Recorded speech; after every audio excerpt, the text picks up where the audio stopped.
Before sunrise, in a steep Appalachian hollow, a man moves through the trees in camouflage and face paint. He carries a screwdriver, a small hoe, and a cloth sack. He is not hunting deer. He is digging for a single plant with 5 leaflets and a cluster of red berries, the kind that grows on cool, north-facing slopes where the soil stays damp. And the root he works free from the cold ground is worth more, pound for pound, than almost anything else he could legally carry out of these woods. A good dried one brings $500 to $1,000 a pound. The rarest old roots have sold for far more, and the buyer at the end of the chain is almost always on the other side of the world. This same root has been quietly pulled from American forests and shipped overseas for nearly 250 years.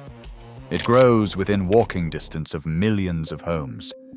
Most Americans have no idea it is there, what it is worth, or that when modern doctors finally put it to the test, the results were strong enough to surprise the researchers running the trials. Welcome to nature's lost vault. New York Harbor, the winter of 1784. A ship called the Empress of China is loading her hold for a voyage no American vessel has ever attempted, a direct trading run to Canton. The single most valuable thing aboard is not gold, and it is not guns. It is roughly 30 tons of a dried American root. That root is American ginseng, Panax quinquefolius, and the voyage it paid for opened the entire China trade for the brand new United States. The Chinese had prized ginseng for centuries, but their own wild supply was already collapsing. Then they learned that the cool forests of North America grew a close botanical cousin, and the demand was almost bottomless. The money was real. John Jacob Astor, who would become the first multimillionaire in America, reportedly cleared $55,000 on a single early shipload of the root. Daniel Boone dug it and traded it across Kentucky and the mountains of West Virginia. By one well-known account, Boone lost around 12 tons of ginseng in 1787, when his boat overturned on the way to market. He went back out the next season and dug it all over again. That is how valuable this root was. For ordinary Appalachian families, far from ports and paychecks, digging sang became a way to turn a slow afternoon in the woods into hard cash. You can still read it in the land itself. Seng Branch, Sang Camp Creek, whole hollows and creeks named for the plant that paid the bills. Between 1821 and 1899, the journal Economic Botany records that the United States exported an average of about 190 tons of ginseng every single year. The very thing that made ginseng so valuable was about to put it in danger. Wild American ginseng does not grow fast.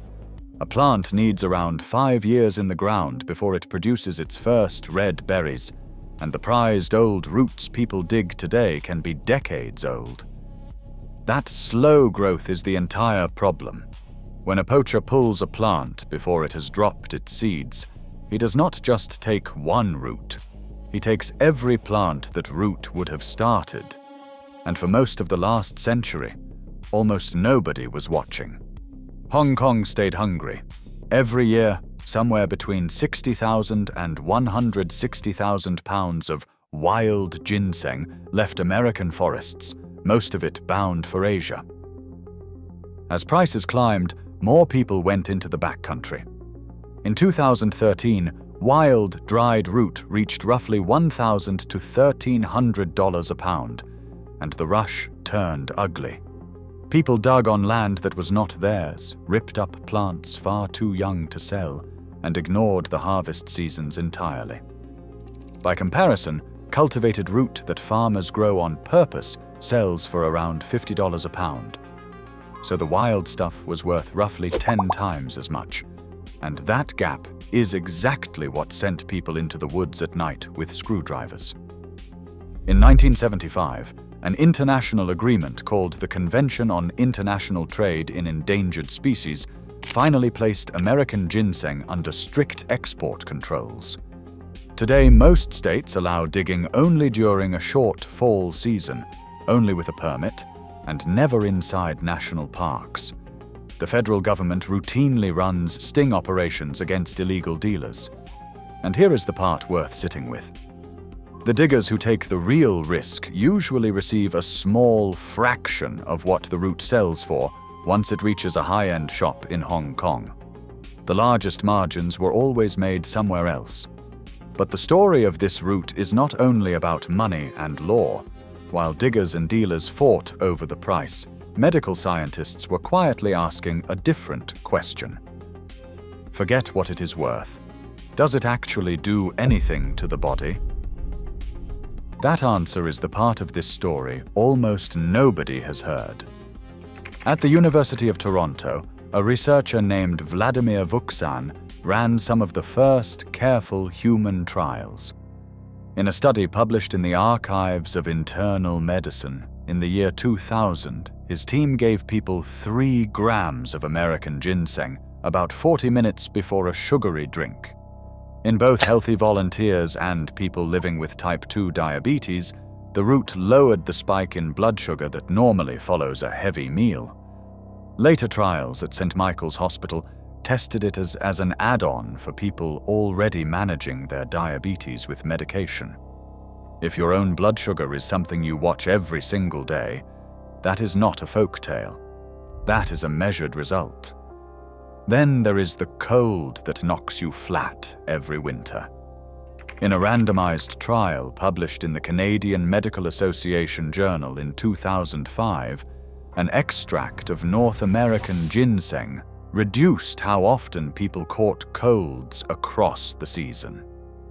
An earlier study looked specifically at older adults living in care homes and found the same kind of protection against respiratory illness. For a body that is a little slower to bounce back than it used to be, fewer colds in a season is the kind of quiet protection you do not notice until you realize you never got sick.